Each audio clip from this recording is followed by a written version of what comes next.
Ballot বাক্স অনুষ্ঠানে আবারও স্বাগত জানাচ্ছি। দর্শক, সিলেট বিভাগের খবরাখবর জানাচ্ছিলেন আমি বিরতিতে যাবার আগে। এ পর্যায়ে আমরা যেতে চাই সহকর্মী শাওন দত্তর কাছে, তিনি জানাবেন ময়মনসিংহ বিভাগের খবর। শাওন। শায়লা, ধন্যবাদ আপনাকে। শায়লা, আপনি জানেন ময়মনসিংহ বিভাগ কিন্তু একেবারে নতুন একটি বিভাগ, মাত্র 2015 সালে এই বিভাগ গঠন করা হয়েছে। তাই পূর্বে নির্বাচনের কিন্তু কোনো সংসদ নির্বাচনের কোনো সুযোগ ছিল না। আমি খবরগুলো একটু জানিয়ে দিতে চাই। দর্শক, ব্যালট বাক্স নিয়ে আবারও আমি শাওন দত্ত আপনাদের সঙ্গে আছি। আমি এ পর্যায়ে একটু জানিয়ে দিতে চাই, যেহেতু পূর্বে নির্বাচন করবার কোনো সুযোগ ছিল না ময়মনসিংহ বিভাগের, কিন্তু আলোচিত কিছু প্রার্থী কিন্তু আছেন এই বিভাগে। আমি একটু তাদের কথা জানাতে চাই। প্রথমেই যার নাম আমি একটু বলতে চাই, তার নাম হচ্ছে সানসিলা জেব্রিন প্রিয়াঙ্কা। শেরপুর 1 আসন থেকে লড়ছেন তিনি। যেটি তার সম্পর্কে না বললেই নয়, তিনি কিন্তু এই সংসদ নির্বাচনের সর্বকনিষ্ঠ প্রার্থী, মাত্র 26 বছর বয়স। এবং তার আরেকটি পরিচয় আছে, তিনি MBBS সম্পন্ন করেছেন 2016 সালে এবং বর্তমানে তিনি কর্মরত আছেন মডার্ন মেডিকেল কলেজ অ্যান্ড হসপিটালের প্রভাষক হিসেবে। ডক্টর সানসিলা জেব্রিনের একটু পারিবারিক ইতিহাস যদি আমরা একটু দেখতে চাই, শেরপুর 1 আসনের জেলা বিএনপির সাধারণ সম্পাদক যিনি ডক্টর হজরত আলী, তার কন্যা কিন্তু এই সানসিলা জেব্রিন প্রিয়াঙ্কা। দর্শক, আমরা আরেকটা কথা জানিয়ে রাখতে চাই, শেরপুর 1 আসনে কিন্তু দীর্ঘ 22 বছর পরে বিএনপির প্রতীক ধানের শীষ নিয়ে কোনো প্রার্থী লড়ছেন। আমরা এই খবরগুলো আপনাদেরকে জানাচ্ছিলাম, কিন্তু এ পর্যায়ে আমরা একটু আমাদের সহকর্মী আছেন কামাল হোসাইন, তার কাছে একটু জানতে চাই সেখানকার মাঠ পর্যায়ের কিছু খবরাখবর আমরা একটু জেনে নেব তার কাছ থেকে। কামাল, ব্যালট বাক্সে আবারও আপনাকে স্বাগত জানাচ্ছি। আমরা একটু আপনার কাছ থেকে জানতে চাই যে ময়মনসিংহ বিভাগের শেষ মুহূর্তের প্রচারণার খবর আপনি আমাদেরকে দিচ্ছিলেন, কিন্তু সেখানকার যারা প্রার্থী রয়েছেন তারা কি ধরনের প্রতিশ্রুতি দিচ্ছেন এবং যারা সাধারণ ভোটার আছেন তাদের মধ্যে কীরকম উৎসাহ উদ্দীপনা বিরাজ করছে, যদি আমাদেরকে একটু বলেন।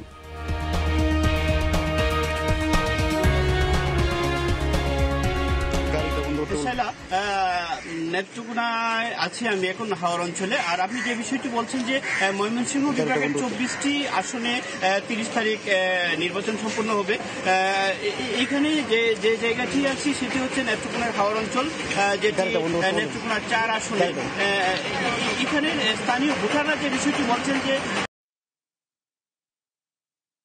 বিশ্ববিদ্যালয় হয়েছে, শেখ হাসিনা বিশ্ববিদ্যালয়, নেত্রকোনা মেডিকেল কলেজ হয়েছে, এখানকার ভোটার যারা তারা আসলে পজিটিভলি দেখছেন উন্নয়নের যে অগ্রযাত্রার কথাই তারা বলছেন। স্থানীয় এলাকাবাসী আসলে অগ্রযাত্রার কথাই তারা বলছেন। স্থানীয় এলাকাবাসী আসলে এই অঞ্চলটাতে আসলে সাবেক স্বরাষ্ট্র প্রতিমন্ত্রী লুৎফুজ্জামান বাবরের এরিয়া, এখানে আসলে আওয়ামী লীগ বিএনপি সমতালেই তারা তাদের প্রচারণা চালিয়ে যাচ্ছে। কোনো কোনো জায়গায় বিএনপি প্রার্থী যারা আছেন তাদের কাছ থেকে আমরা অভিযোগ শুনছি যে আসলে তারা নানা রকম বাধার সম্মুখীন হচ্ছেন, প্রচারণায় বাধার সম্মুখীন হচ্ছেন। এছাড়া সর্বশেষ মুহূর্তে প্রচারণা চলছে, যেটি পর্যন্ত নির্বাচনী আইনে আর তারা সেই সুযোগটা পাচ্ছেন না। আপনি জানেন নিশ্চয়ই যে ময়মনসিংহ অঞ্চলের বালুকাতে একটি 3 দিন আগে একটি গন্ডগোল হয়েছিল। এছাড়া ময়মনসিংহ বিভাগে আসলে তেমন কোনো আমরা বিশৃঙ্খলার খবর পাইনি। বিশেষ করে নেত্রকোনার 5টি আসনে প্রার্থীরা প্রচারণা চালিয়ে যাচ্ছেন। তারা আসলে ওই রকম কোনো বাধার সম্মুখীন বা বড় ধরনের কোনো সংঘর্ষ বিশৃঙ্খলার খবর আমরা পাইনি। যদিও বিএনপি প্রার্থীরা বরাবরের মতোই অভিযোগ করছেন যে আসলে তারা পোস্টার লাগাতে পারছেন না, তারা প্রার্থীরা ভোটারদের দ্বারে পৌঁছতে পারছেন না, এরকম সংবাদ আমরা শুনছি। যদিও আওয়ামী লীগের যে 5টি আসনের প্রার্থী যারা আছেন নেত্রকোনার, আসলে তারা খুব ফ্রি মোডেই তাদের নির্বাচনী প্রচারণা চালিয়ে যাচ্ছেন। শায়লা। কামাল, আমি শাওন আপনার সঙ্গে ছিলাম, ধন্যবাদ আপনাকে আমাদের সঙ্গে যোগ দেবার জন্য। দর্শক, ময়মনসিংহ বিভাগের খবর আমরা জানাচ্ছিলাম এবং আমাদের অন্যান্য সহকর্মী যারা রয়েছেন তারা অন্যান্য বিভাগের আরও খবর আপনাদেরকে জানাবে। তবে এই মুহূর্তে আমরা মূল স্টুডিওতে ফিরে যাচ্ছি সৌমিত্র শুভ্রর কাছে। শাওন, আপনাকে ধন্যবাদ এবং ধন্যবাদ অন্য যারা আমার সহকর্মী বিভিন্ন বিভাগের খবর জানিয়ে দিলেন এতক্ষণ, এবং তাদের মাধ্যমে দেশ জুড়ে দেশের বিভিন্ন প্রান্তে ভোটের হালচাল জানলাম, নির্বাচনী প্রচারণার শেষ সময়কার খবরগুলো জানলাম, আর বেশ কিছু তথ্য আমরা দেখে নিলাম বিগত নির্বাচনগুলোতে কোন আসনে বা কোন বিভাগে আসলে কোন রাজনৈতিক দলের কি হাল ছিল সেগুলো আমরা জেনে নিলাম। এবারে দিনের কিছু খবর আপনাদেরকে জানিয়ে দিতে চাই। দর্শক, জামায়াত ইসলামীর 25 নেতার নির্বাচনে অংশ নিতে ইসির সিদ্ধান্ত কেন অবৈধ ঘোষণা করা হবে না জানতে চেয়ে রুল জারি করেছেন হাইকোর্ট। সকালে বিচারপতি JBM হাসানের নেতৃত্বাধীন বেঞ্চ এই রুল জারি করেন। একই সাথে 4 সপ্তাহের মধ্যে রুল নিষ্পত্তির নির্দেশ দেওয়া হয়েছে। গতকাল জামায়াত ইসলামের 25 নেতার নির্বাচনে অংশগ্রহণের উপর নিষেধাজ্ঞা চেয়ে হাইকোর্টে রিট করা হয়। রিটকারীর পক্ষে বিচারপতি জেবি হাসানের নেতৃত্বাধীন বেঞ্চে এই আবেদনটি উপস্থাপন করেন ব্যারিস্টার তানিয়া আমির। সেই সাথে ধানের শীষ প্রতীকে 25 জামায়াত নেতার নির্বাচন বৈধ বলে নির্বাচন কমিশন যে চিঠি পাঠিয়েছে তার বৈধতাও চ্যালেঞ্জ করা হয়। গত সোমবার ইসি জানায় 25 জামায়াত নেতার নির্বাচন করতে বাধা নেই। হাইকোর্টের পূর্বেকার আদেশের প্রেক্ষিতে নির্বাচন কমিশন যে নিষ্পত্তি করে যে আদেশ দিয়েছে যে তাদের প্রার্থিতা স্থগিত করার কোনো সুযোগ নির্বাচন কমিশনের নেই, সেইটা কেন অবৈধ মর্মে ঘোষণা করা হবে না, এই মর্মে ওনারা রুলটা চেয়েছেন। আদালত অবজার্ভ করেছেন যে যেহেতু এই 25 জন অলরেডি তাদের স্ব এলাকায় প্রতিদ্বন্দ্বিতা করছে, লেট ইন দি আওয়ার তাদেরকে না শুনানি করে ইন্টারিম অর্ডারটা আদালত দেবেন না। এটা নতুন কোনো মামলা না, যেই রুলটা আমরা পেয়েছি সেই মামলারই এটা হচ্ছে ফার্দার রুল। জাতীয় ঐক্যফ্রন্ট আওয়ামী লীগের ওপর হামলা করছে, সহিংসতা করছে, দুর্ব্যবহার করছে, প্রধানমন্ত্রীর এমন বক্তব্যকে দেশের মানুষের সাথে প্রহসন বলে মন্তব্য করেছেন বিএনপির সিনিয়র যুগ্ম মহাসচিব রুহুল কবির রিজভী আহমেদ। দুপুরে পল্টনে দলের রাজনৈতিক কার্যালয়ে সংবাদ সম্মেলনে তিনি এই মন্তব্য করেন। বলেন, নিজেরা আক্রমণ করে প্রধানমন্ত্রী এবং আওয়ামী লীগ সেগুলো আড়ালের চেষ্টা করছে। এই সময় তিনি অভিযোগ করেন, পুলিশের উপস্থিতিতে আওয়ামী লীগের ক্যাডাররা আবার কখনো কখনো পুলিশ নিজেরাই ঐক্যফ্রন্টের গণসংযোগে হামলা চালাচ্ছে। প্রচারণার শুরুর দিন থেকে শত শত নেতাকর্মী হামলা, মামলা, গ্রেফতারের শিকার হচ্ছে। আওয়ামী প্রধান শেখ হাসিনা ও তার দলের নেতারা সাত দিয়ে মাছ ঢাকার চেষ্টা করছে। নিজেরা আক্রমণ করে মিথ্যা গল্প সাজিয়ে নির্যাতিতদের উপর দায় চাপিয়ে দেওয়ার অপচেষ্টায় লিপ্ত রয়েছে। দেশব্যাপী শত শত সহিংস ঘটনা হচ্ছে। সেটি হয় পুলিশের উপস্থিতিতে আওয়ামী সশস্ত্র ক্যাডারদের দ্বারা, অথবা পুলিশ বা গোয়েন্দা পুলিশ নিজেরাই সন্ত্রাসী কায়দায় ঐক্যফ্রন্টের গণসংযোগে হামলা করছে। অন্য বাহিনী ব্যর্থ হলেই কেবল সেনাবাহিনী পরিস্থিতি নিয়ন্ত্রণে যাবে বলে জানিয়েছেন নির্বাচন কমিশনের অবসরপ্রাপ্ত ব্রিগেডিয়ার জেনারেল শাহাদাত হোসেন চৌধুরী। দুপুরে নির্বাচন কমিশনের ব্রিফিংয়ে এই কথা বলেন তিনি। নির্বাচন ঘিরে উদ্বেগজনক পরিস্থিতি নেই বলেও দাবি করেন কমিশনার শাহাদাত হোসেন। যে সমস্ত জায়গায় প্রথমত পুলিশ ইন্টারভেন করবে, তারপরে বিজিবি, র্যাব এগুলো ইন্টারভেন করে, যেখানে ফেইলিয়ার হয়ে তখন সেই ক্ষেত্রেই সেনাবাহিনীর হস্তক্ষেপ করে। এখানে পুলিশিং কাজটা সশস্ত্র বাহিনী কখনোই করে না।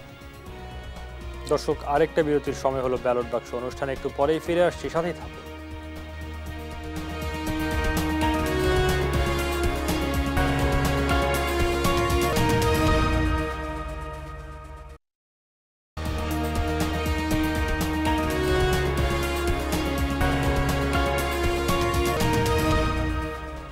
আবার আমন্ত্রণ, দেখছেন ব্যালট বাক্স। ব্যালট বাক্সে দেশের বিভিন্ন প্রান্তের খবর বিভাগ ভিত্তিক একটি তথ্য উপাত্ত সহ জানিয়ে দেওয়ার প্রচেষ্টা আমাদের অব্যাহত রয়েছে। আমাদের সহকর্মীরা রয়েছেন, সহকর্মী তৌহিদ হোসেন রয়েছেন খুলনার খবর জানাতে। তৌহিদ, খুলনার খবর এই ঘন্টায় কি জানাচ্ছেন? সৌমিত্র, খুলনার তো সব তথ্যই জানালাম, কিন্তু খুলনার হেভিওয়েট প্রার্থী আসলে কারা আসলে দিন শেষে নির্বাচনের প্রতিদ্বন্দ্বিতা করছেন, এটি কিন্তু বড় ফ্যাক্টর, সেটা আমরা দর্শকদেরকে জানিয়ে দিতে চাই। এবার কিন্তু খুলনা বেশ আলোচিত বিভাগ বলা যেতে পারে, কারণ এখানের বিভিন্ন আসনে যারা এবার প্রতিদ্বন্দ্বিতা করছেন তাদের ভেতরে অনেককে আমরা অনেক অন্য পরিচয়ে চিনি, অন্যভাবে চিনি, কিন্তু তারা এবার সবাই আবির্ভূত হচ্ছেন সংসদ সদস্যের প্রার্থী হিসেবে, সংসদ সদস্য হবার যুদ্ধে।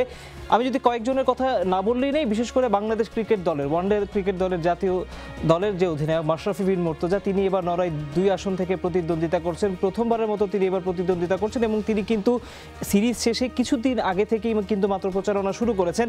তার খবর আমরা সবাই জানি। আমরা দেখেছি যে এফবিসিসিআইয়ের সাবেক সভাপতি, তিনি খুলনা 4 আসন থেকে আব্দুল সালাম মোর্শেদি, তিনি কিন্তু আমরা দেখতে পেয়েছি যে তিনি প্রতিদ্বন্দ্বিতা করছেন।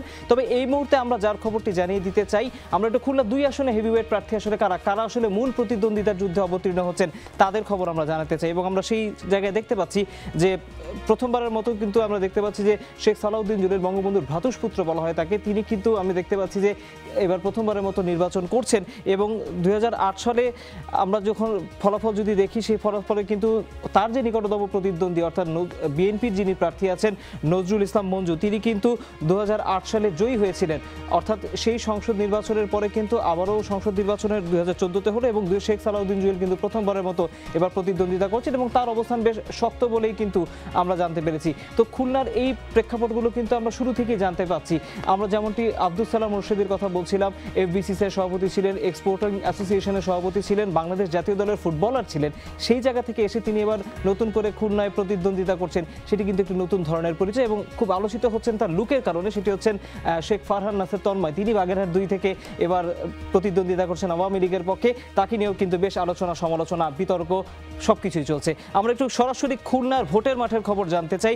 আমরা যেতে চাই আবারও আমাদের সহকর্মী রিয়াজ রায়হানের কাছে, তিনি আছেন চুয়াডাঙ্গায়। রিয়াজ, আপনি কিছুক্ষণ আগে যখন কথা বলছিলেন আপনি জানাচ্ছিলেন বিএনপির প্রার্থীরা তাদের প্রচারণার ক্ষেত্রে তারা কি ধরনের অভিজ্ঞতার সম্মুখীন হয়েছে সেটি জানছিলেন, কিন্তু যেহেতু কালকে সকাল 8টাতেই প্রচারণা শেষ হয়ে যাচ্ছে, শেষ মুহূর্তের প্রস্তুতি আপনি কেমন দেখতে পাচ্ছেন? দল ভিত্তিক পোলিং এজেন্ট নিয়োগ বলি বা অন্যান্য ক্ষেত্রে তাদের যে প্রস্তুতিগুলো, সেই প্রস্তুতিগুলো আসলে কোন পর্যায়ে রয়েছে, কি বলছেন আসলে প্রার্থীরা?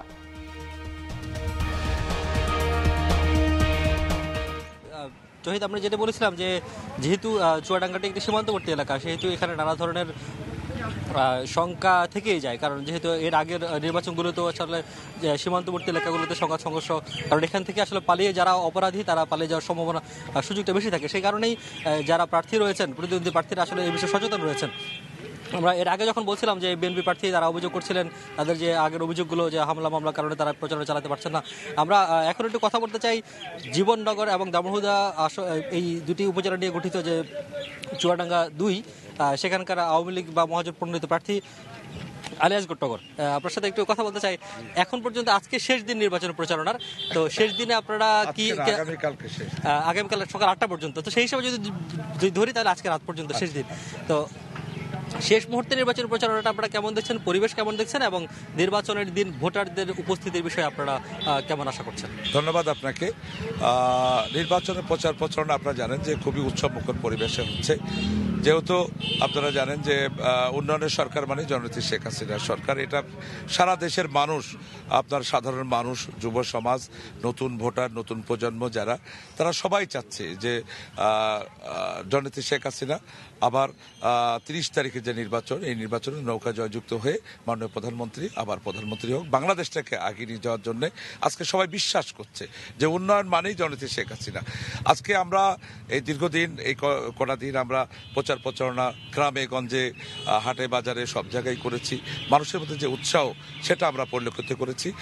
আমার বিশ্বাস আমাদের এখানে কোনো সন্ত্রাস বা অন্য ধরনের কোনো কিছু এখনো পর্যন্ত হয়নি এবং হবেও না ইনশাআল্লাহ। একটি বিষয় যদি বলি যে আপনার যে আসনটি রয়েছে এটি একেবারে সীমান্তবর্তী এলাকা, সুতরাং সেই সীমান্তকে মাথায় রেখে, সেই শঙ্কার কথা মাথায় রেখে আপনারা কি আশঙ্কা করছেন যে এখানে নির্বাচনের পরিবেশ নিয়ে? আপনি জানেন যে এটা সীমান্তবর্তী এলাকা। চুয়াডাঙ্গা একসময় ছিল সন্ত্রাসের জনপদ, জামাত বিএনপির সময় 1975 সালের পর এখানে কথিত আছে, বা কথিত না, এটা বলা যায় সত্য কথাই, রাত্রে কেউ ঘুমাতেও পারতো না। 96 সালের জননেত্রী শেখ হাসিনা ক্ষমতায় আসার পর থেকে এবং তারপরে এই 10 বছর কোনো রকম কোনো সন্ত্রাস নেই, আমরা কোনো ভীতি আমরা আশঙ্কা করছি না। আমার বিশ্বাস এখানে কোনো নির্বাচনী কোনো সহিংসতা আমার বিশ্বাস হবে না। আর একটি বিষয় যে আপনি মূলত এইবারের নির্বাচনে এই এলাকার কোন কোন বিষয়কে প্রাধান্য দিয়ে প্রচারণা চালাচ্ছেন? আমরা উন্নয়নকে প্রাধান্য দিচ্ছি। আসলে প্রায় 29-30 বছর। দুঃখিত, আমি যদি বলি যে একবারে নির্দিষ্ট করে যে কোনো যে সমস্যাগুলো আপনি গত 10 বছর সমাধান করতে পারেননি, সেটি এই ধরনের কোনো সমস্যা এখন আছে? সমস্যার সমাধান করতে পারেনি, এটা তো কোনো সমাধানের প্রায় শেষের দিকে আমরা আসছি। আর একটা নতুন আমরা কর্মসংস্থানের দিকে আগাচ্ছি। আমরা এখানে টেকনিক্যাল স্কুল কলেজ আমরা অলরেডি কাজ শুরু করে দিয়েছি। নতুন প্রজন্ম, নতুন চাকরি বাকরি, কর্মসংস্থান, বাংলাদেশটা যেভাবে আগিয়ে নিয়ে যাচ্ছে, অবকাঠামোগত উন্নয়ন আছে, তার শিক্ষা প্রতিষ্ঠানের উন্নয়ন আছে, স্বাস্থ্যগত যে সেবাগুলি আছে, মানুষের গ্রামে গঞ্জে যে উন্নয়নগুলো আছে, রোড লাইট করা, স্ট্রিট লাইট দেওয়া, সোলার স্ট্রিট লাইট দেওয়া অলরেডি আমরা শুরু করেছি, এটা শেষের দিকে যাবে। আসলে মানুষের সুন্দরভাবে জীবনযাপনের জন্য যেটা দরকার, নেত্রী যেভাবে করছে আমরা তার কর্মী হিসাবে আমরা আগিয়ে নিই। ধন্যবাদ। তো শুনছিলেন যে তার যে প্রতিশ্রুতি, সেই প্রতিশ্রুতির কথা, এবং তারাও আশা করছেন যে একটি অংশগ্রহণমূলক পরিবেশে, সুষ্ঠু এবং শান্তিপূর্ণ পরিবেশে অন্তত চুয়াডাঙ্গায় যে 2 আসন রয়েছে সেখানে নির্বাচন অনুষ্ঠিত হবে। রিয়াজ, আপনাকে ধন্যবাদ। দর্শক, আমরা চুয়াডাঙ্গার সীমান্ত অঞ্চল, সেখানের নির্বাচনের যে পরিস্থিতি, সেখানকার সবশেষ পরিস্থিতি জানছিলাম। আমরা সকাল থেকেই কিন্তু নির্বাচনের অনেক খবর আপনাদেরকে জানিয়েছি। আমরা ঢাকা থেকে শুরু করে বিভিন্ন বিভাগে গিয়ে আমরা আমাদের সহকর্মীরা বিভিন্ন সময় আপনাদের সামনে বিভিন্ন তথ্য উপাত্ত তুলে ধরেছি এবং আমরা আপনাদেরকে সবশেষ আপডেটগুলো বিভিন্ন সময় জানানোর চেষ্টা করছি এবং এই ধারা কিন্তু অব্যাহত থাকবে। তবে আপাতত আমরা আবারও ফিরছি মূল স্টুডিওতে সৌমিত্রর কাছে। তৌহিদ, ধন্যবাদ আপনাকে। সহকর্মীদের মাধ্যমে জানলাম আরও একটি জেলার খবর জানা হলো, খুলনার খবর জানলাম।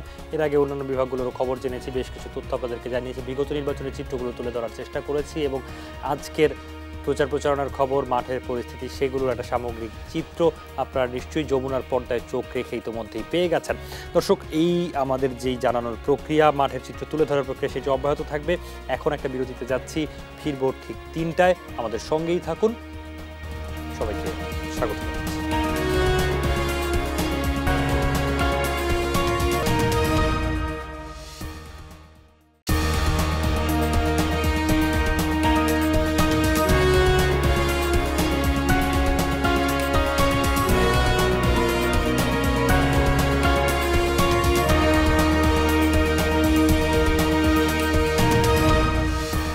আমন্ত্রণ, একাদশ জাতীয় সংসদ নির্বাচন নিয়ে যমুনা টেলিভিশনের বিশেষ আয়োজন ব্যালট বাক্সের আজকের আয়োজনের শেষ পর্বে জানাবো শেষ মুহূর্তের প্রচারণা আর নির্বাচন কেন্দ্রিক নানা খবর।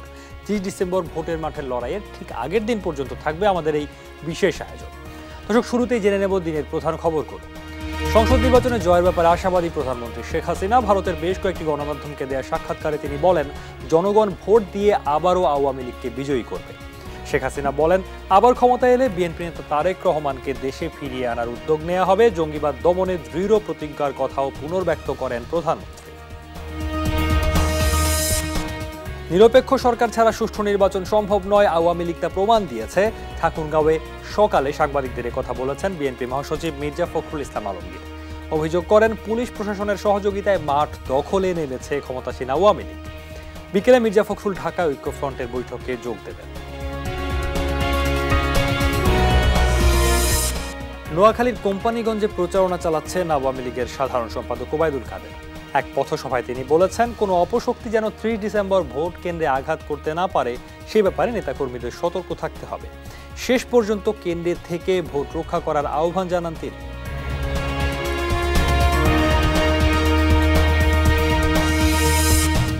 ঢাকার 2টি সহ ইভিএমে ভোট হতে যাওয়া সারা দেশের 6টি আসনে প্রতীকী ভোটিংয়ের আয়োজন করেছে নির্বাচন commission. Mohammadpur residential model college কেন্দ্র পরিদর্শন করেন কমিশনার রফিকুল ইসলাম। তিনি জানিয়েছেন, 2 জোটের প্রার্থীদের অভিযোগ তদন্ত করে ব্যবস্থা নিতে নির্দেশ দেওয়া হয়েছে আইন শৃঙ্খলা রক্ষাকারী বাহিনীকে। নির্বাচনকে কেন্দ্র করে কোনো ধরনের সহিংসতার চেষ্টা হলে তা কঠোর হস্তে দমন করা হবে বলে জানিয়েছেন র্যাব মহাপরিচালক বেনজির আহমেদ। কারওয়ান বাজারে মিডিয়া সেন্টারে ব্রিফিংয়ে তিনি জানান, মাঠের নিরাপত্তায় নিয়োজিত থাকবে 10,000 র্যাব সদস্য। সামাজিক যোগাযোগ মাধ্যমে গুজব বা মিথ্যা প্রচারণা ঠেকাতে সাইবার নিউজ ভেরিফিকেশন সেন্টার চালু করেছে বাহিনী। বাংলাদেশে অবাধ, সুষ্ঠু ও নিরপেক্ষ নির্বাচন অনুষ্ঠানের আহ্বান জানিয়েছেন জাতিসংঘের মহাসচিব আন্তোনিও গুতেরেস। বিবৃতিতে বলেছেন, সংঘাত, আতঙ্ক এবং ভয়ভীতি মুক্ত নির্বাচন চায় সংস্থাটি। ভোটারদের নিরাপদে ভোট কেন্দ্রে যাওয়া নিশ্চিতের আহ্বান জানিয়ে তিনি বলেন, নারী ও সংখ্যালঘুরা যেন নিরাপদে থাকে সেটি নিশ্চিত করতে হবে। দর্শক, এবার একটু দেখে নিতে চাই একাদশ জাতীয় সংসদ নির্বাচনের কয়েকটি সংখ্যাগত হিসেব নিকেশ দেখতে চাই। এই যে একাদশ জাতীয় সংসদ নির্বাচনে যে 8টি বিভাগ রয়েছে দেশের, সেখানে কোন বিভাগে কটি আসন রয়েছে আমরা দেখতে পাবো। সবচেয়ে বেশি আসন রয়েছে ঢাকা বিভাগে, 70টি আসন রয়েছে ঢাকা বিভাগে। এরপরই চট্টগ্রাম বিভাগের আসন সংখ্যা 58টি, রাজশাহী বিভাগে 39টি আসন রয়েছে, খুলনায় আসন রয়েছে 36টি, বরিশালে 21টি আসন রয়েছে, রংপুরে রয়েছে 33টি, ময়মনসিংহে 24টি আসন এবং সবচেয়ে কম আসন রয়েছে সিলেটে 19টি। অর্থাৎ এই বিভাগ ওয়ারি যে হিসেব, সেই হিসেবে ঢাকায় আসলে জয় পরাজয়ের একটি বড় নিয়ামক। ঢাকা বিভাগের আসন আসলে যারা যত বেশি পাবেন তারা এগিয়ে থাকবেন, সেটি সহজেই অনুমেয়। আমাদের সহকর্মীরা বিভাগ ধরে ধরে আসলে জানাচ্ছেন আপনাদেরকে। সকাল থেকেই বিভাগগুলোতে সর্বশেষ নির্বাচনী প্রচারণার খবরাখবর, বিভাগগুলোর নানা তথ্যপাত্র, যেগুলো ভোটের মাঠে ফ্যাক্টর, যেগুলো ভোট কেন্দ্র করে আসলে আলোচনার টেবিলে উঠে আসে, যেসব তথ্য দিয়ে আসলে ভোটের সার্বিক বিবেচনা করা যায়, সেগুলো আমরা আবারও জানতে চাই। সেসব খুঁটিনাটি সহকর্মী শামসুজ্জোহা যুক্ত হচ্ছেন আমাদের সঙ্গে। এখন আমাদের দ্বিতীয় স্টুডিও থেকে জোহা, স্বাগত জানাচ্ছি। ঢাকা বিভাগের খবর জানাচ্ছিলেন আপনি সকাল থেকে, এই ঘন্টায় কি খবর রয়েছে আপনার কাছে? সৌমিত্র, আপনাকে ধন্যবাদ। আপনি যেমনটি বলছিলেন, ঢাকা বিভাগের সবচেয়ে বেশি আসন 70টি, সেগুলো অনেকগুলো তথ্য আমরা জানিয়েছি। এবার কিছু প্রার্থীদের ব্যক্তিগত তথ্য, নির্বাচন কেন্দ্রিক যেগুলো, সেগুলো আমরা জানাবো। আমরা সেদিকে দেখানোর চেষ্টা করছি। ঢাকার আসলে বেশ 13টি জেলা নিয়ে গঠিত এবং এই ঢাকা নির্বাচনী এলাকার এই 70টি আসনের মধ্যে আমরা মাত্র একটি আসনের দেখাচ্ছি। পরবর্তীতে নিশ্চয়ই আরও বেশ কয়েকটি আসনের আমরা দেখাতে যাব। দর্শক, আপনারা ঢাকার 17 আসনের একটি তথ্য আমরা আপনাদের সামনে উপস্থাপন করছি, যেখানে যে সমস্ত প্রার্থীরা অংশগ্রহণ করেছেন তাদেরকে আমরা হেভিওয়েট প্রার্থী হিসেবে আজকে দেখাতে চাই। সেখানে অংশগ্রহণ করেছেন বেশ কয়েকজন। আমরা প্রথমে একজনের তথ্য দেখে নিচ্ছি। আন্দালিব রহমান পার্থ ঢাকা 17 আসন থেকে, তিনি LLB bar at law England থেকে করেছেন। তার বাবা নাজিউর রহমান মঞ্জু এবং তিনি একজন রাজনীতিবিদ, তরুণ বয়সে নির্বাচিত হন MP হিসেবে এবং ভোলা 1 আসন থেকে এর আগে তিনি নির্বাচন করেছেন। তিনি বিজেপির প্রধান এবং বক্তৃতায় তার সুখ্যাতি আছে। তিনি নানা সময়ে আলোচিত এবং রাজনীতিবিদ হিসেবে পরিচিত আমাদের পুরো দেশেই। আমরা আরেকজনের এবারে যাব, আমাদের এই আসন থেকে প্রতিদ্বন্দ্বিতা করছেন এবং তিনি এবার প্রথম নির্বাচনে প্রতিদ্বন্দ্বিতা করছেন, আকবর হোসেন পাঠান ফারুক। তিনি নায়ক ফারুক হিসেবে বেশি পরিচিত, কারণ তিনি জীবনের দীর্ঘ সময় ধরে অভিনয় এবং চলচ্চিত্রে অভিনয় করেছেন। বাংলা চলচ্চিত্রে মিয়া ভাই হিসেবে পরিচিত, 71-এর রণাঙ্গনের যোদ্ধা। একই সাথে জলছবি চলচ্চিত্রে অভিনয়ে তিনি অভিষেক হয়েছিল প্রথমবারের মতো এবং জাতীয় চলচ্চিত্র পুরস্কার পেয়েছেন। এবং একই সাথে জানানো যায় আকবর হোসেন পাঠান একজন সফল ব্যবসায়ীও এবং এবারই প্রথমবারের মতো তিনি ঢাকা 17 আসন থেকে বাংলাদেশ আওয়ামী লীগের হয়ে নৌকা প্রতীক নিয়ে নির্বাচনে অংশগ্রহণ করছেন। এই দুজন প্রার্থীর কথা আমরা জানছিলাম। এছাড়াও জানিয়ে রাখি, একই আসন থেকে HM এরশাদ এবং ব্যারিস্টার নাজমুল হুদা প্রতিদ্বন্দ্বিতা করছেন। এরশাদ লাঙ্গল প্রতীকে এবং স্বতন্ত্র প্রার্থী হিসেবে নাজমুল হুদা সিংহ প্রতীকে অংশগ্রহণ করছেন। দর্শক, এবার আমরা নির্বাচনী প্রচারণা আমরা দেখতে পাচ্ছি আমাদের দুজন সহকর্মী তারা জানাবেন তারা প্রস্তুত আছেন। তাদের কাছে যাচ্ছি। প্রথমে সাভারে যাব, সেখান থেকে মাহফুজুর রহমান নিপু যোগ দিচ্ছেন এবং একই সাথে টাঙ্গাইলের শামীম আল মামুন। প্রথমে সাভারে যাচ্ছি। সাভারে মাহফুজুর রহমান নিপু, সাভারের যে নির্বাচনী এলাকা সেখানকার কার্যত আজকেই প্রচারণা শেষ দিন, কাল সকাল 8টা পর্যন্ত চলবে। কেমন দেখলেন আজকে সারাদিন এখন পর্যন্ত?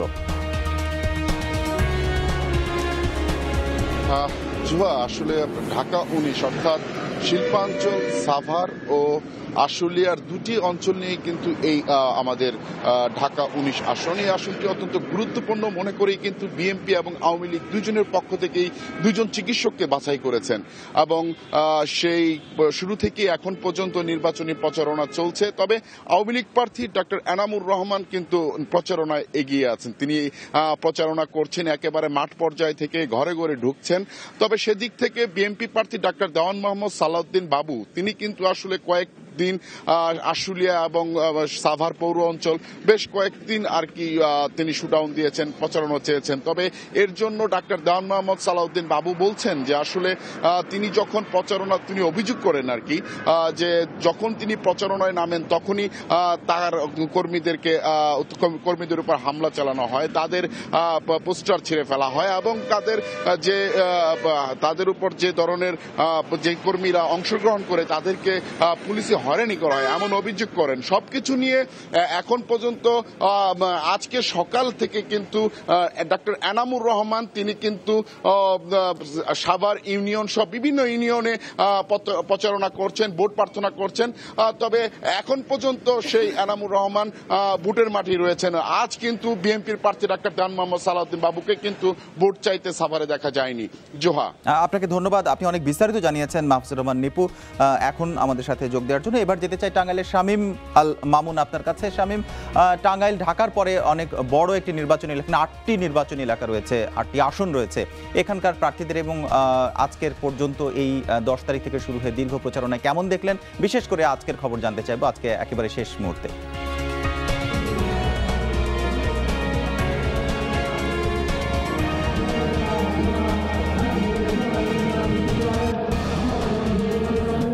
শামীম, আপনি বোধহয় শুনতে পাননি, এখন নিশ্চয়ই শুনতে পাচ্ছেন আশা করি।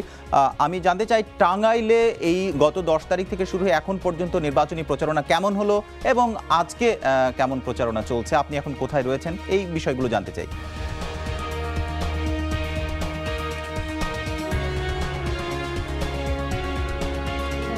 টাঙ্গাইলে প্রচারণা কিন্তু চরম এখন উৎসাহ উদ্দীপনার মধ্য দিয়ে বিরাজ করছে। আমি এখন যেখানে দাঁড়িয়ে আছি সেটা হচ্ছে টাঙ্গাইলের পৌর উদ্যান। এই পৌর উদ্যানে কিন্তু আওয়ামী লীগের আজকে একটি বিশাল হচ্ছে যে প্রধানমন্ত্রীর সাথে একটি মত বিনিময় সভা এবং প্রধানমন্ত্রী কিন্তু ভিডিও কনফারেন্সের মাধ্যমে এই যে অনুষ্ঠানটি রয়েছে সেই অনুষ্ঠানে ভিডিও কনফারেন্সের মাধ্যমে সকল প্রার্থীদের সেখানে পরিচয় করিয়ে দিবে। আর আমি যে শুধুমাত্র যে আওয়ামী লীগের প্রচার প্রচারণা করছে তা কিন্তু নয়, এদিকে বিরোধী প্রার্থী বিএনপি এবং অন্যান্য জাতীয় পার্টি এবং স্বতন্ত্র প্রার্থী তারাও কিন্তু প্রচার প্রচারণা করছেন, কিন্তু স্বাভাবিকভাবে যে প্রচার প্রচারণা হয়ে থাকে তারা কিন্তু সেইভাবে প্রচার প্রচারণা করতে পারছেন না। বিএনপির কিন্তু অনেকে নেতাকর্মী আটক হচ্ছে এবং তাদের অস্থায়ী অফিসগুলো যেগুলো রয়েছে সেগুলো কিন্তু ভেঙে ফেলা হচ্ছে এবং আগুনে পুড়িয়ে দেওয়া হচ্ছে এবং বিভিন্ন জায়গায় নেতাকর্মীদের কিন্তু আটক করা হচ্ছে এবং তাদেরকে বিভিন্ন ধরনের যে বিএনপির সভাপতি রয়েছেন তিনি কিন্তু জানিয়েছেন যে তারা যে প্রচার প্রচারণা করতে যাবেন এবং নির্বাচনের জন্য যে এজেন্টটা দিবেন সেই এজেন্ট যাদের নাম লেখা হচ্ছে সেগুলোর বিরুদ্ধেও কিন্তু পুলিশ প্রশাসন মামলা দিয়ে তাদেরকে আটক করছে, এরকম একটা অভিযোগ করেছে বিএনপি প্রশাসন। এবং এদিক দিয়ে যে আওয়ামী লীগের যারা আছেন নেতাকর্মী এবং আওয়ামী লীগের যারা প্রার্থী রয়েছেন তারাও কিন্তু অভিযোগ দিচ্ছেন যে বিএনপির যারা প্রার্থী রয়েছেন তারাও তাদের অফিস আদালতে ভেঙে দিচ্ছেন এবং বিভিন্ন ধরনের আগুন দিয়ে পুড়িয়ে দিচ্ছেন। তারপরেও কিন্তু দেখা যাচ্ছে যে ব্যাপক উৎসাহ উদ্দীপনার মধ্য দিয়ে তারা এই যে নৌকা এবং ধানের শীষ এবং লাঙ্গল এবং অন্যান্য স্বতন্ত্র প্রার্থী যারা রয়েছেন তারা সুন্দর মতো এখন পর্যন্ত প্রচার প্রচারণা করে যাচ্ছেন এবং এখন পর্যন্ত এই পরিবেশটা অনেকটাই সুষ্ঠু এবং শান্তিপূর্ণ রয়েছে। জোহা, আপনাকে ধন্যবাদ শামীম আল মামুন। অর্থাৎ অভিযোগ রয়েছে কিন্তু এক ধরনের উৎসাহ উদ্দীপনা রয়েছে। ধন্যবাদ। আমরা টাঙ্গাইলের খবর জানছিলাম আমাদের এই সহকর্মীর কাছ থেকে। এছাড়াও রাজধানীতেও নির্বাচনী প্রচারণার খবর রয়েছে। রাজধানীতে শোভাযাত্রা করছে যুবলীগ, দিনব্যাপী নানা কর্মসূচিও তাদের রয়েছে। সকালে রাজধানী বঙ্গবন্ধু অ্যাভিনিউ থেকে নির্বাচনী শোভাযাত্রাটি শুরু হয়। শুরুতেই বড় স্ক্রিনে ভিডিও ডকুমেন্টারির মাধ্যমে যুবলীগ এবং সরকারের সাফল্য তুলে ধরা হয়। ঢোল, তবলা এবং নির্বাচনী বিভিন্ন গান বাজিয়ে ব্যাপক শোডাউন করেন যুবলীগ কর্মীরা। ভোটের দুদিন আগে এমন শোডাউন আওয়ামী লীগের নির্বাচনী প্রচারণারই অংশ। শোভাযাত্রার কারণে সংশ্লিষ্ট এলাকায় ব্যাপক যানজটেরও সৃষ্টি হয়েছে আজ ঢাকায়।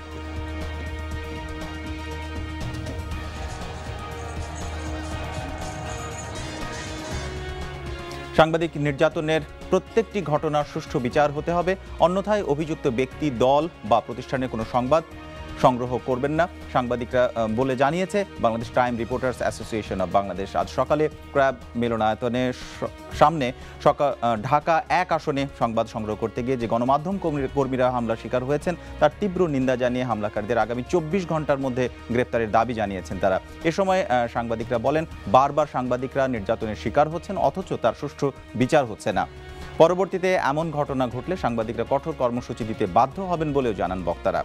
সাংবাদিকরা নিরপেক্ষ থেকে সংবাদ সংগ্রহ করতে মাঠে সেখানে তাদের নিরাপত্তা নিশ্চিত করার দায়িত্ব প্রশাসন এবং সরকারের, সেই জায়গাটি ব্যর্থ হয়েছে বলেও মনে করেন তারা। এদিকে নবাবগঞ্জে হামলার পর যে পুলিশ সদস্যরা নিষ্ক্রিয় ভূমিকা পালন করেছে তাদেরকে বিচারের আওতায় আনার দাবি জানিয়েছেন তারা। পুলিশ প্রশাসন বা সন্ত্রাসী যারাই হোক না কেন সাংবাদিকের গায়ে হাত তোলার আগে যাতে 3 বার চিন্তা করে, সেই ব্যবস্থা আমাদেরকেই করতে হবে, কেউ করে দিবে না। পুলিশ কিংবা রাজনৈতিক গুন্ডাদের দ্বারা কোনো আক্রমণ আসে তাহলে আমি সিনিয়র নেতৃবৃন্দের কাছে অনুরোধ করব আরো কঠোর কর্মসূচি তারা দিবেন, শুধুমাত্র এই মানববন্ধনের মধ্যে সীমাবদ্ধ থাকবে না। অভিযোগ দিছে, মামলা রেকর্ড করে আগামী 24 ঘন্টার মধ্যে যারা হামলাকারী তাদেরকে গ্রেপ্তার করতে হবে। আর কোনো ঘটনা যদি সামনে ঘটে আমরা তখন আমাদের কর্মসূচি আমরা তাৎক্ষণিক কারো কোনো নিউজ থেকে আমরা বর্জন করব। এদিকে কর্মরত সাধারণ সাংবাদিক বৃন্দের ব্যানারে জাতীয় প্রেস ক্লাবের সামনে মানববন্ধন করেছে সাংবাদিকরা। আগামী 30শে ডিসেম্বরের আগেই নবাবগঞ্জের সাংবাদিকদের উপর হামলাকারীদের গ্রেপ্তার করে দৃষ্টান্তমূলক শাস্তির দাবি জানিয়েছেন তারা। বলেন, নির্বাচনের দিন সাংবাদিকরা যেন নিরাপদে কাজ করতে পারে সে বিষয়ে প্রশাসন এবং সংশ্লিষ্টদের ব্যবস্থা নিতে হবে। ঢাকা 1 আসনে যমুনা টেলিভিশন এবং যুগান্তরের সংবাদকর্মীদের উপর হামলার ঘটনা এখন পর্যন্ত কোনো হামলাকারী গ্রেপ্তার না হওয়ায় ক্ষোভ প্রকাশ করেন তারা। এ ব্যাপারে প্রশাসনকে দ্রুত উদ্যোগ নেওয়ার আহ্বান জানান সাংবাদিকরা। বলেন, নির্বাচনের সময়ে সংবাদকর্মীদের ওপর হামলা নির্বাচন ব্যবস্থাকেই প্রশ্নবিদ্ধ করেছে। যারা এই হামলার সাথে জড়িত তাদেরকে শনাক্ত এবং গ্রেপ্তার এবং আইনের আওতায় নিয়ে আসার দাবি জানাচ্ছি আমরা। এখন ন্যাক্কারজনক যে হামলা হলো, আমরা প্রশাসনের যে নির্লিপ্ততা ছিল সেই নির্লিপ্ততার তীব্র নিন্দা জানাই এবং দ্রুত তাদেরকে গ্রেফতারের দাবি জানাই। এই সংবাদ সংগ্রহ করতে গিয়ে আমরা কোনো হুমকি, হামলা, মামলার শিকার হতে চাই না এবং প্রশাসনকে এই বিষয়টি আমাদেরকে নিশ্চিত করতে হবে। দর্শক, আমরা উৎসাহ উদ্দীপনার মধ্যে দিয়ে পুরো ঢাকা বিভাগের নানা জায়গার আজকে প্রচারণার খবর জানছিলাম আমাদের সহকর্মীদের মাধ্যমে, এবং অন্যান্য খবর আমরা জানাচ্ছিলাম। এই ছিল আমার খাতে ঢাকা বিভাগের এখনকার মতো আপডেট। এবার যাচ্ছি চট্টগ্রামের খবর জানতে আমাদের সহকর্মী টুম্পা হাসানের কাছে। টুম্পা, আপনাকে স্বাগত জানাচ্ছি। ধন্যবাদ আপনাকে। আমরা চট্টগ্রাম বিভাগের খবরাখবর জানাচ্ছিলাম।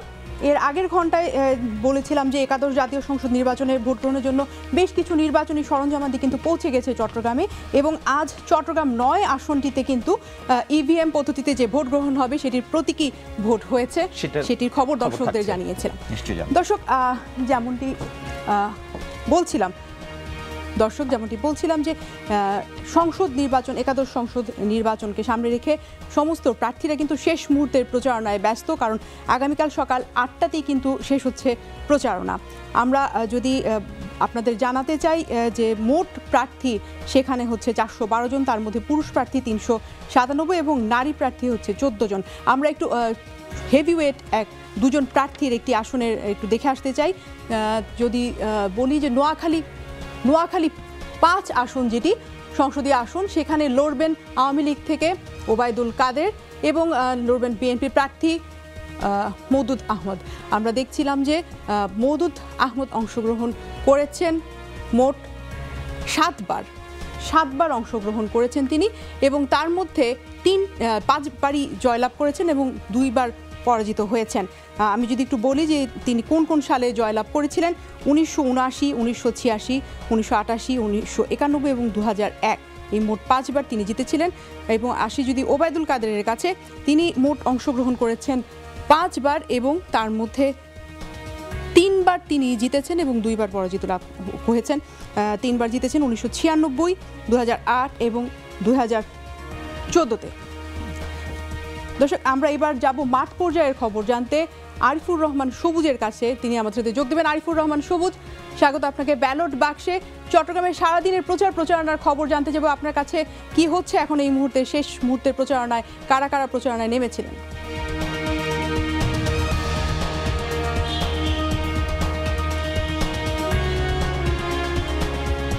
টুম্পা, আজকে মূলত শেষ দিনের প্রচারণা। তবে শেষ দিনের প্রচারণায় যেরকম বিরামহীন প্রচারণা চালানোর কথা চট্টগ্রামে, কিন্তু আমরা তার চেয়ে কিছুটা উল্টো চিত্র লক্ষ্য করেছি। আজকে সকাল থেকেই কিন্তু প্রার্থীদের প্রচারণায় তেমন উৎসাহ ছিল না। তারা মূলত গুরুত্ব দিচ্ছেন প্রচারণার বাইরে ভোটের দিন কে কিভাবে ভোটের মাঠে থাকবেন সেই কৌশলগুলো নির্ধারণে।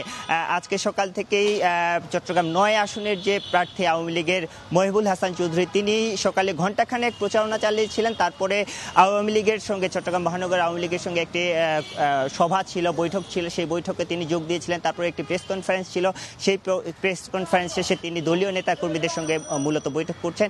এরকম কিন্তু আওয়ামী লীগের যে প্রত্যেকটা প্রার্থী কিন্তু আজকে এরকম দলীয় নেতাকর্মীদের সঙ্গে বৈঠক করছেন, ভোটের দিনকে কিভাবে কাজ করবেন সেই বিষয়গুলো নির্ধারণ করছেন। উল্টো দিকে যদি আমি বলি বিএনপির প্রার্থীদের কথা, বিএনপি প্রার্থীরাও কিন্তু আজকে ঠিক ওইভাবে মাঠে নামেনি। আজকে সকালের দিকে যদিও মাঠে নামার কথা ছিল চট্টগ্রাম 8 আসনের যে প্রার্থী আবু সুফিয়ান, তিনি যেই বিষয়টি অভিযোগ করেছেন যে আজকে তিনি যখন বের হতে চেয়েছেন ঠিক তখন তার বাসার চারদিকে তার বিরোধী পক্ষের যে নেতাকর্মীরা তার বাসা ঘিরে রেখেছে, এরকম একটি অভিযোগ করেছেন।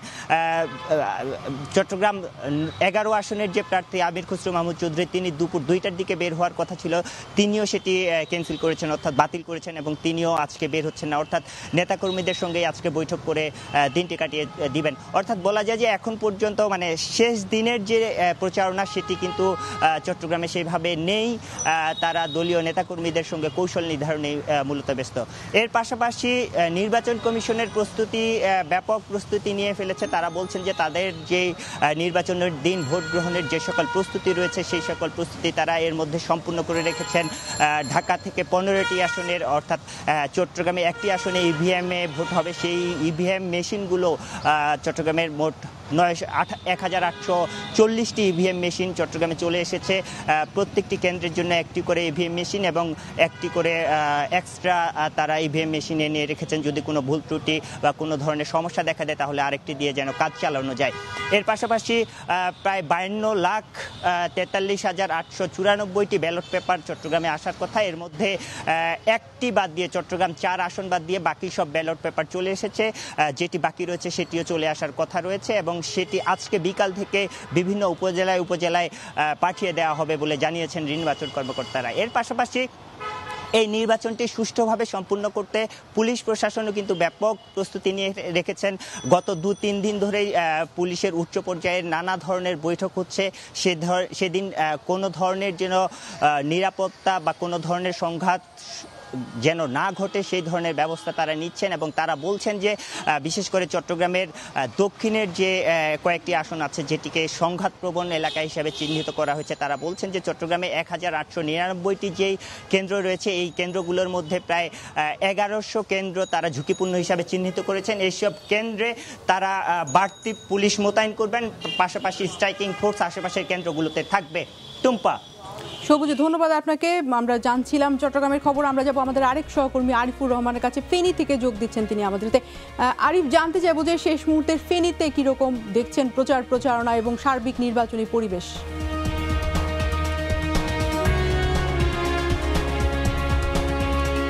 টুম্পা, ফেনীতে নির্বাচনী আসন রয়েছে তিনটি নির্বাচনী আসনে প্রতিদ্বন্দ্বিতা করছেন 25 জন প্রার্থী। তো ফেনী 1 এবং ফেনী 3 আসনে মহাজোটের প্রার্থীর প্রতিদ্বন্দ্বিতা করছেন এবং ফেনী 2 আসনে আওয়ামী লীগের প্রার্থী প্রতিদ্বন্দ্বিতা করছেন। এই 3টি আসনে ঐক্যফ্রন্টের বিএনপির প্রার্থী প্রতিদ্বন্দ্বিতা করছেন। তো নির্বাচন আসলে ফেনীতে ঘনিয়ে আসলেও নির্বাচনী আমেজ ওইরকম পরিলক্ষিত আসলে হয়নি। যেটি হচ্ছে যে বিএনপি প্রার্থীদের যে অভিযোগ, বিএনপি প্রার্থীরা অভিযোগ করছিলেন তাদের তফসিল ঘোষণার পর থেকে যেরকম দরপাকড় চলছে ঠিক একইভাবে এখনো দরপাকড় চলছে। গত রাতেও পুলিশ বিএনপি জামাতের 40 জন নেতাকর্মীকে আটক করেছে এবং তার আগের দিন 33 জনকে আটক করেছে। তো এই কারণে আসলে তারা বিএনপি যে সকল নেতাকর্মীরা রয়েছেন তারা এই মুহূর্তে যেটি জানিয়েছেন যে তারা আসলে নির্বাচনী যে ভোটাধিকার তারা চায় না, তারা এই মুহূর্তে চাচ্ছে যে তাদের ঘরে এবং এই শীতের মধ্যে ঘরের মধ্যে থাকতে। আমি জেলা রিটার্নিং কর্মকর্তার সাথে কথা বলেছি, তিনি আমাকে যেটি জানিয়েছেন যে ফেনীতে যে সকল নির্বাচনী সরঞ্জামাদি রয়েছে সে সকল সরঞ্জামাদি বিভিন্ন উপজেলায় পাঠানো হয়েছে এবং কি এর মধ্যে শুধু ব্যালট পেপার বাকি রয়েছে, সেটি আগামীকাল পৌঁছিয়ে দেওয়া হবে। তো আপনাকে জানিয়ে রাখি যে ফেনীতে মোট ভোটার রয়েছে 10.5 লাখ। সে 10.5 লাখ ভোটার আগামী 30শে ডিসেম্বর ভোটাধিকার প্রয়োগ করবে। টুম্পা। আরিফ, আপনাকে ধন্যবাদ। ফেনী থেকে যোগ দিয়ে জানাচ্ছিলেন সেখানকার নির্বাচনী প্রচারণার খবর। দর্শক সহকর্মীদের কাছে জানছিলাম শেষ মুহূর্তে নির্বাচনী প্রচারণার খবর চট্টগ্রাম বিভাগ থেকে। অন্যান্য বিভাগের খবরও জানবো আমাদের সহকর্মীদের কাছ থেকে। তার আগে নিয়ে নিচ্ছি ব্যালট বাক্স থেকে একটা বিরতি। সাথে থাকুন।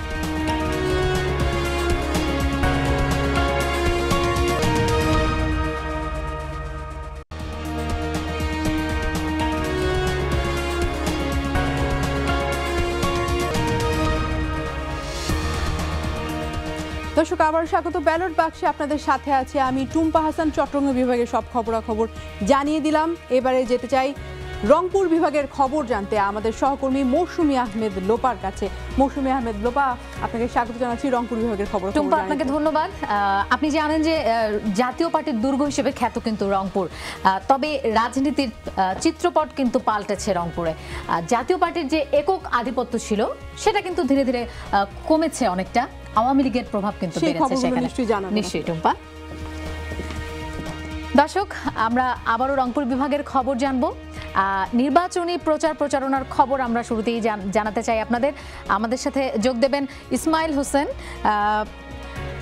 ইসমাইল, আপনার কাছে জানতে চাই যে রংপুরে কিন্তু 3টি আসনে উন্মুক্ত নির্বাচন হচ্ছে এবং 3টিতে মহাজোটের একক প্রার্থী আছে। যে 3টিতে উন্মুক্ত নির্বাচন হচ্ছে সেখানে কিন্তু সব দলের প্রার্থী আছে এবং আমরা যেটা জেনেছি যে হাড্ডাহাড্ডি লড়াইয়ের কিন্তু সেখানে আভাস পাওয়া যাচ্ছে। তো সেখানে ভোটাররা কি বলছেন সেই প্রার্থীদেরকে নিয়ে, তাদের কাছে চাওয়া পাওয়াটা কি তাদের?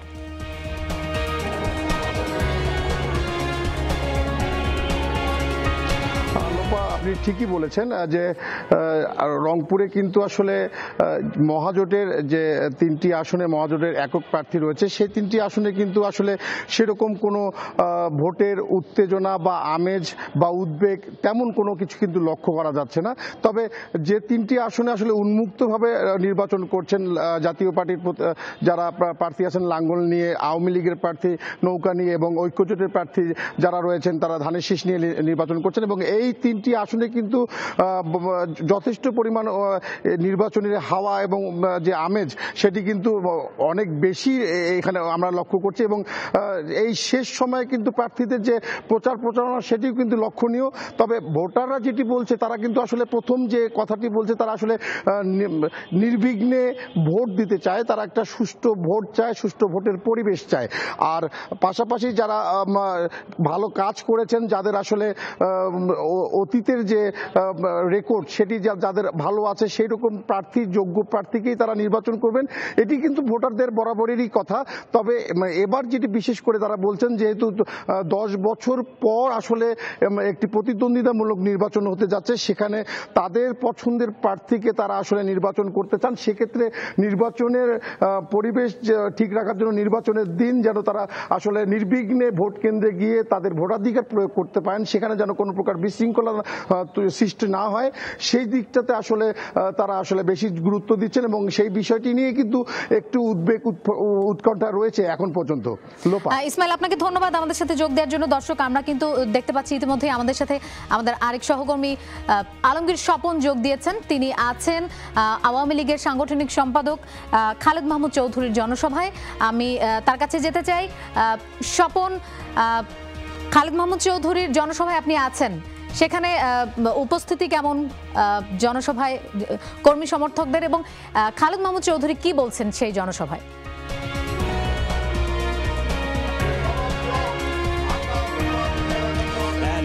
এখানে যে দিনাজপুরের যে বিরল এবং সেতাবগঞ্জ, সেখানে এখন এই মুহূর্তে জনসভা চলছে। আজকে নির্বাচনী প্রচারের শেষ দিন। তো আওয়ামী লীগের সাংগঠনিক সম্পাদক কেন্দ্রীয় নেতা খালেদ মাহমুদ চৌধুরী এই মুহূর্তে পিছনে কিন্তু বক্তব্য রাখছেন এবং এই যে হাই স্কুল মাঠ সেতাবগঞ্জে সেখানে কিন্তু কানায় কানায় পূর্ণ। এখানে খালেদ মাহমুদ চৌধুরী যে বিষয়টা এখানে বলছেন সেটি হলো গত 10 বছরে আওয়ামী লীগ যে উন্নয়ন কর্মকাণ্ড করেছে সেই উন্নয়ন কর্মকাণ্ড তিনি এই জনসভায় তুলে ধরছেন। এর পাশাপাশি এই যে উন্নয়নের ধারাবাহিকতা, এই ধারাবাহিকতা অব্যাহত রাখার জন্য তিনি নৌকার পক্ষে ভোট চেয়েছেন এবং বিএনপি জামাত যদি ক্ষমতায় আসে তাহলে কি পরিস্থিতি হবে, দেশে সাম্প্রদায়িক পরিস্থিতি সৃষ্টি হবে, সেই বিষয়গুলো তিনি এখানে তুলে ধরছেন। এবং এখানে যারা সাধারণ মানুষ, ভোটাররা আছেন, সাধারণ মানুষ আছেন এবং এই সেতাবগঞ্জে বিভিন্ন এই জনসভায় ঘিরে বিভিন্ন মাইক লাগানো হচ্ছে, সেখানে জনগণের পক্ষে তিনি ভোট চাচ্ছেন। এবং এর পাশাপাশি যে বিষয়টি তিনি বারবার বলছেন যে বিএনপি বা ঐক্যফ্রন্ট যে অভিযোগগুলো করছে যে নির্বাচন নিয়ন্ত্রণের, তিনি বলছেন যে আওয়ামী লীগ নির্বাচন নিয়ন্ত্রণের রাজনীতিতে বিশ্বাসী না। তারা মনে করেন তারা যে উন্নয়ন করেছেন সেই উন্নয়ন কর্মকাণ্ডের মাধ্যমেই তারা 30 ডিসেম্বর যে নির্বাচন, সেই নির্বাচনে জনগণের রায় পাবেন বলে তিনি এখানে বলেছেন এই জনসভায়। স্বপন, আপনাকে ধন্যবাদ আমাদের সাথে যোগ দেওয়ার জন্য। দর্শক, আমাদের আরেকটি আপনাদেরকে জানাতে চাই যে রংপুরে কিন্তু হেভিওয়েট প্রার্থী বেশ কজন আছেন। আমরা একটু ঠাকুরগাঁও 1 আসনের যে হেভিওয়েট প্রার্থী দুজন আছেন তাদের একটু জানাতে চাই, তাদের বিস্তারিত। আমরা দেখতে পাচ্ছি যে ঠাকুরগাঁও 1 আসনে বিএনপির প্রার্থী আছেন মির্জা ফখরুল ইসলাম আলমগীর এবং এখানে আওয়ামী লীগের প্রার্থী আছেন রমেশ চন্দ্র সেন। এখানে বিএনপি প্রার্থী মির্জা ফখরুল ইসলাম আলমগীর অংশগ্রহণ করেছিলেন 5 বার, যেখানে তিনি জয় পেয়েছেন 2 বার এবং পরাজিত হয়েছেন 3 বার। আর আওয়ামী লীগ প্রার্থী রমেশ চন্দ্র সেন তিনি 3 বার অংশগ্রহণ করেছেন এবং এখানে তিনি 2 বার জয়লাভ করেছেন এবং 1 বার পরাজিত হয়েছেন। সেই একবার যেবার পরাজিত হয়েছেন সেবার 2001 সালে মির্জা ফখরুল ইসলাম আলমগীরের কাছে এবং 2008 এবং 2014 সালে কিন্তু তিনি জয়লাভ করেছেন। দর্শক, এই ছিল রংপুরের খবরাখবর। এবার আমরা একটু খুলনা বিভাগের খবর জানবো। আমি আমন্ত্রণ জানাচ্ছি তৌহিদ হোসেনকে। তৌহিদ। তবু আপনাকে ধন্যবাদ। আমরা কিন্তু বিভিন্ন সময় দর্শকদেরকে জানিয়েছি যে খুলনাতে যখন এবার ভোটের যুদ্ধ শুরু হচ্ছে, খুলনাতে যখন ভোটের লড়াইটা আর দুদিন পরেই হবে, সেখানে কিন্তু একটি বড় ফ্যাক্টর হবে তরুণরা। কারণ 1,19,00,000 ভোটার, তার ভিতরে 10 লাখই তরুণ ভোটার এবার নতুন প্রথমবারের মতো ভোট দিবেন। তাদের আর মন আসলে কে টানবে, সেই হেভিওয়েট একজন প্রার্থীর কথা জানাতে চাই। সারা দেশে এবার তরুণ ভোটারের সংখ্যা অনেক বেশি, তৈরি হয়েছে এবং বড় ফ্যাক্টর এবার তারা হয়ে যাবে বলে ধারণা করা হচ্ছে। সব দলই সেরকমটি ভাবছেন। সেরকম একজন হেভিওয়েট প্রার্থীকে যদি আমরা চেনাই, যিনি আসলে তরুণদের কথা বলেন, তরুণদের মতো করে ভাবেন এবং তরুণরা যাকে দেখে এবার ভোটের ক্ষেত্রে আগ্রহ হচ্ছে, রাজনীতিতে আসার জন্য আগ্রহ হচ্ছে, সেরকম একজন প্রার্থীর সাথে আগে পরিচয় করিয়ে দিতে চাই। আমরা পরিচয় করিয়ে দিতে চাই বাগেরহাট 2 আসনের আওয়ামী লীগের সংসদ সদস্য, নৌকা মার্কায় তিনি এবার নির্বাচন করবেন। সেটি হচ্ছেন শেখ সারহান নাসের তন্ময়। ওনাকে নিয়ে আলোচনার কারণটা কিন্তু খুব স্পষ্ট। ওনাকে নিয়ে আলোচনার কারণটা প্রথম শুরু হয় যখন সামাজিক যোগাযোগ মাধ্যমে তার একটি ছবি চলে আসে। তিনি বঙ্গবন্ধুর ছোট ভাই শেখ আবু নাসেরের নাতি এবং বাগেরহাট 1 আসনের সংসদ সদস্য শেখ হেলাল তার ছেলে। তার সামাজিক যোগাযোগ মাধ্যমে যখন তার ছবিটি আসে, তারপর থেকেই কিন্তু বিভিন্ন সময় তাকে ঘিরে এক ধরনের নারীদের মাঝে, তরুণীদের মাঝে এক ধরনের আগ্রহের জায়গা তৈরি হয়। তাকে নিয়ে অনেক স্ট্যাটাস, অনেক ধরনের ফেসবুক পোস্ট আসতে শুরু করে। তারপরে কিন্তু ঘোষণা আসে যে বাগেরহাটের 2 আসন থেকে তিনি নির্বাচন করবেন এবং তিনি আওয়ামী লীগের প্রতিনিধিত্ব করবেন। তিনি উচ্চতর ডিগ্রি নিয়েছেন লন্ডন থেকে, আমরা সে তেমনটি দেখতে পাচ্ছি। এবং এরপরে কিন্তু এই মুহূর্তে তিনি ব্যবসায় পেশার সাথে যুক্ত এবং তার স্ত্রী তিনিও তার স্বামীর জন্য বিভিন্ন সময় প্রচারণা চালিয়েছেন বলে আমরা দেখতে পেরেছি। এবং তিনিও কিন্তু শিক্ষকতা করেন, অর্থাৎ বঙ্গবন্ধু পরিবারের আরেকজন সদস্য আসলে এই রাজনীতিতে নাম লেখাচ্ছেন বলে আমরা জানতে পেরেছি। এবং আমরা বিভিন্ন সময় কিন্তু দেখেছি যে বঙ্গবন্ধু পরিবারের অনেক সদস্যরা এসে রাজনীতিতে যুক্ত হয়েছেন। সেই ধারাবাহিকতায় কিন্তু আরেকটি ফ্যাক্টর হয়ে দাঁড়ালো এই শেখ সারহান নাসের তন্ময়। এবং আমরা একটু নির্বাচনের প্রচারণার খবরও জানতে চাই, কেমন মাঠের খবর সেই খবর আমরা জানবো।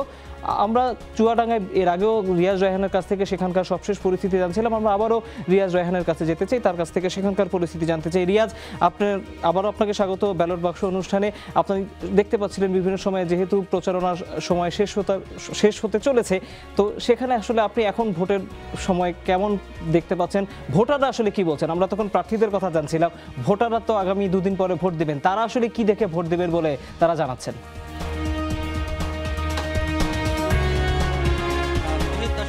প্রার্থীদের জয় পরাজয় পুরো নির্ধারক হচ্ছেন ভোটার। সুতরাং এই যেহেতু সীমান্তবর্তী এলাকা এই চুয়াডাঙ্গা, নানা কারণে এটি গুরুত্বপূর্ণ এবং এখানকার ভোটাররা তারা যাচ্ছে প্রায় 2টি আসন রয়েছে, 2টি আসনেই প্রায় 4.5 লাখ করে প্রায় 9 লাখ ভোটার রয়েছেন।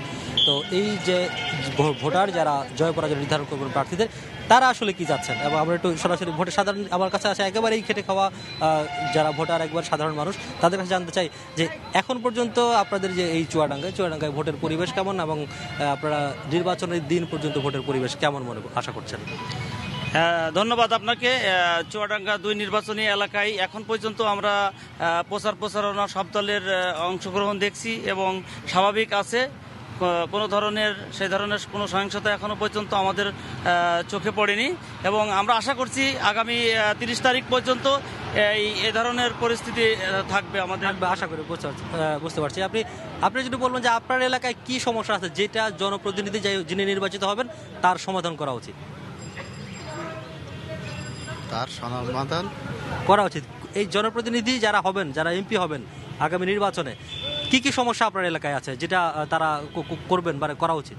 আমাদের এলাকায় রাস্তাঘাট একটু নর্মাল আছে, তারপর ড্রেন আমাদের নেই ঠিক মতন, সেগুলা করার দরকার আছে। হ্যাঁ, আমাদের অনেক কাজ বাকি আছে অবশ্য, এগুলা করলে ভালো হয় আর কি। আমরা একজন সিনিয়র নাগরিক অর্থাৎ জ্যেষ্ঠ নাগরিক এসে যেতে চাই যে আপনি একটু বলবেন যে আপনার এলাকায় কি কি সমস্যা আছে, যে সমস্যাগুলো এমপিরা যিনি হবেন তাদের খুব দ্রুত সময়ে সমাধান করা উচিত। ধন্যবাদ। এটা চুয়াডাঙ্গা 2 নির্বাচনী এলাকা, এটা দর্শনা পৌরসভা।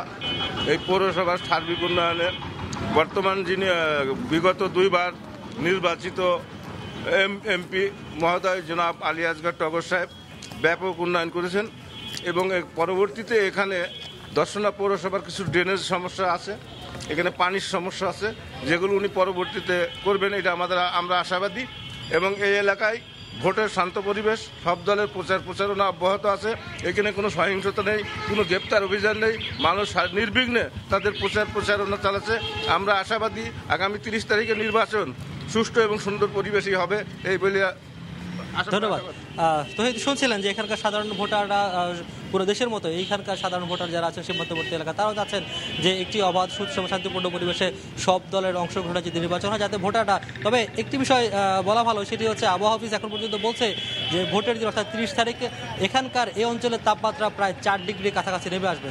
সুতরাং বুঝতে পারছেন প্রচণ্ড শীত উপেক্ষা করে জনগণকে ভোট দিতে হবে। সাধারণ মানুষ সেই আশাই করছেন যে যত তীব্র শীতেই হোক তারা অন্তত শান্তিপূর্ণ পরিবেশে তাদের যে ভোটাধিকার প্রয়োগের মাধ্যমে জনপ্রতিনিধি নির্বাচন করার প্রক্রিয়া সেই প্রক্রিয়ায় তারা গুরুত্বপূর্ণ অবদান রাখতে চান। রিয়াজ আপনাকে ধন্যবাদ। আমরা চুয়াডাঙ্গার খবর জানলাম। দর্শক, আমরা আপনাদেরকে ভোটের মাঠের আরো খবর জানাবো, কিন্তু এই মুহূর্তে একটু প্রধানমন্ত্রীর একটি খবরের দিকে আপনাদের দৃষ্টি আকর্ষণ করতে চাই। ধানমন্ডিতে তার নিজস্ব বাসভবন সুধা সদন থেকে তিনি দুটি জনসভায় অংশ নিচ্ছেন ভিডিও কনফারেন্সিং এর মাধ্যমে। আমরা সরাসরি সেই আয়োজনে আপনাদেরকে নিয়ে যাচ্ছি। পরিকল্পনা গ্রহণ করে এবং আমরা অতীতেও সেটা করেছি 2008 নির্বাচনে এবং 2014 নির্বাচনে, এবং যার ফলে আজকে দেশে উন্নতি হচ্ছে এবং দেশের মানুষ আজকে দারিদ্র্যের হাত থেকে মুক্তি পাচ্ছে। দেশে শিক্ষার হার বৃদ্ধি পেয়েছে, বিদ্যুৎ উৎপাদন আমরা বৃদ্ধি করেছি, প্রায় উপজেলাগুলি ধীরে ধীরে আমরা 100% বিদ্যুৎ দিচ্ছি এবং কুমিল্লার 13টা উপজেলা ইতিমধ্যে 100% বিদ্যুৎ পেয়েছে। আগামীতে আমরা সরকার আসলে প্রত্যেকটা ঘরে ঘরেই আমরা আলো জ্বালতে সক্ষম হব।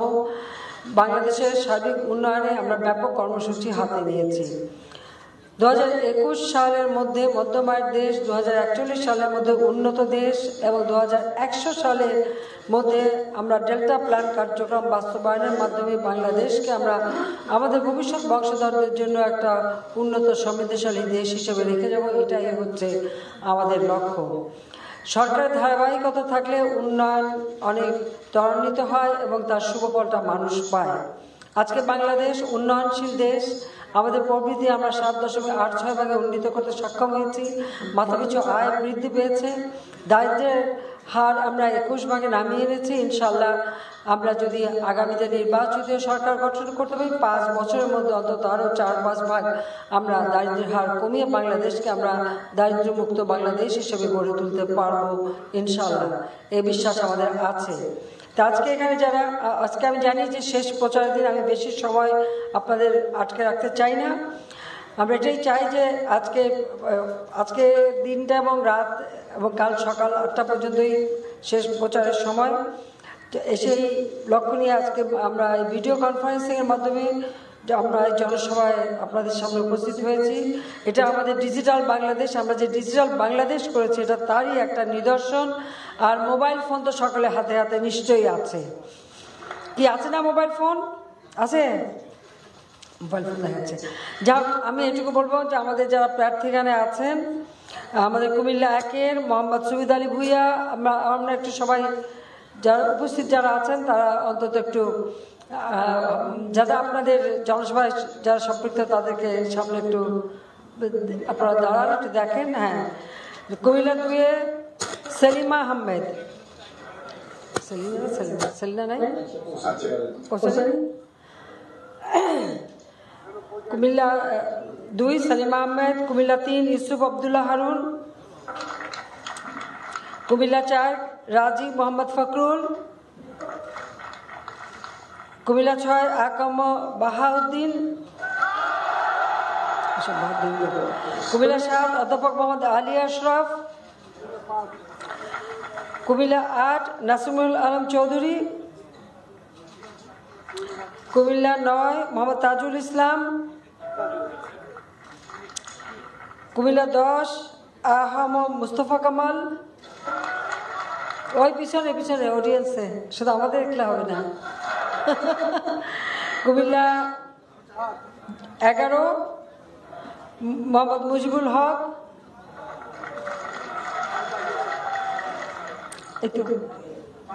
এই আমাদের প্রার্থীরা এখানে উপস্থিত। আমাদের খসরু 5 বাকি ছিল, আব্দুল মতিন খসরু কুমিল্লা 5, সে বাদ চলে গেল কিভাবে?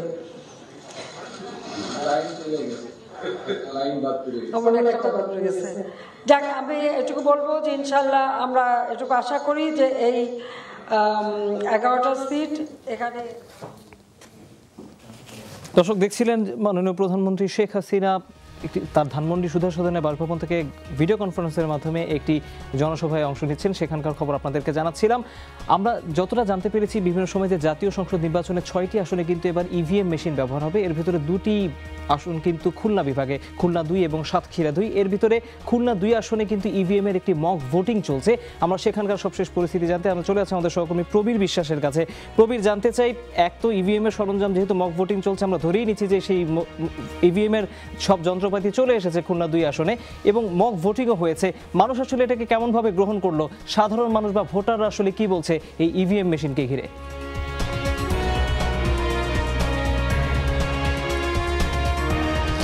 তৌহিদ, তার আগে একটা তথ্য আরেকটু সংযোজন করি। আপনি এর আগে বলতেছিলেন যে বঙ্গবন্ধু পরিবারের নতুন সদস্য ফারহান নাসের তন্ময় তিনি বাগেরহাটের প্রার্থী হয়েছে। খুলনার এই 2-এও কিন্তু আরেকজন বঙ্গবন্ধু পরিবারের সদস্য আবু নাসেরের মেজ ছেলে শেখ সালাউদ্দিন জুয়েল, তিনিও কিন্তু এবার প্রথম নিজের প্রার্থিতা দিয়ে সরাসরি নির্বাচনে প্রতিদ্বন্দ্বিতা করছেন। এবং যে আসনটিতে আমরা দাঁড়িয়েছি, আপনি বলেছেন যে যেখানে ইভিএমের মাধ্যমে ভোট হবে, সেই আসনে তিনি কিন্তু প্রার্থী, অর্থাৎ খুলনা 2-এ প্রার্থিতা করছেন আওয়ামী লীগের পক্ষ থেকে বঙ্গবন্ধুর ভ্রাতুষ্পুত্র শেখ সালাউদ্দিন জুয়েল। এবার আসি আপনার প্রশ্নে। আমরা যে সেন্টারটিতে আছি সেটি হচ্ছে নগরীর বিকে স্কুল সেন্টার। এই সেন্টারে ইভিএম প্রদর্শনী চলছে, অর্থাৎ মানুষ আসছে, এই অঞ্চলে যারা ভোটার তারা সকাল থেকে এখানে আসছে, সকাল 9টা থেকে এই মক ভোটিং কার্যক্রম চালাচ্ছে। এবং এখানে প্রিজাইডিং অফিসার, সহকারী প্রিজাইডিং অফিসার, পোলিং অফিসার যারা রয়েছেন এই কেন্দ্রের দায়িত্বে, তারা কিন্তু সমস্ত ইভিএম মেশিনপত্র নিয়ে এখানে দাঁড়িয়েছেন এবং সাধারণ ভোটাররা আসছে, তারা তাদের ব্যবহারিক যে প্রক্রিয়া, কিভাবে ইভিএমে ভোট দিতে হয়, কি প্রক্রিয়ায় ভোট দিতে হয়, সেই প্রক্রিয়াটি তারা সরাসরি হাতে কলমে জেনে নিচ্ছে। যদিও এটা ড্যামি পদ্ধতিতে ভোট হচ্ছে, তারপরেও কিভাবে প্রার্থীদের প্রতীক থাকতে পারে তারও একটা কথাবার্তা এখানে যারা অফিসাররা আছে তাদের সঙ্গে হচ্ছে। আমরা একটু কথা বলবো এই কেন্দ্রের প্রিজাইডিং অফিসার আনন্দ পোদ্দার, তার কাছেই একটু যাই, তার কাছেই শুনি আমরা যে আসলে প্রার্থী যারা এখানে আসতেছেন এবং যারা এখানে এই প্রক্রিয়ার সাথে সম্পৃক্ত হচ্ছে, সাধারণ ভোটার, তারা আসলে এটাকে কিভাবে নিচ্ছে এবং কিভাবে বলছেন। ভোটারদের মধ্যে আজকে সকাল থেকেই উৎসাহ উদ্দীপনা দেখা যাচ্ছে। সকাল 10টা থেকে আমরা এই মক ভোটিং কার্যক্রম শুরু করেছি এবং শুরুর দিকে বেশ কিছু সংখ্যক ভোটার ওনারা ভোট কেন্দ্রে এসছেন এবং মক ভোটিংয়ে অংশগ্রহণ করেছেন।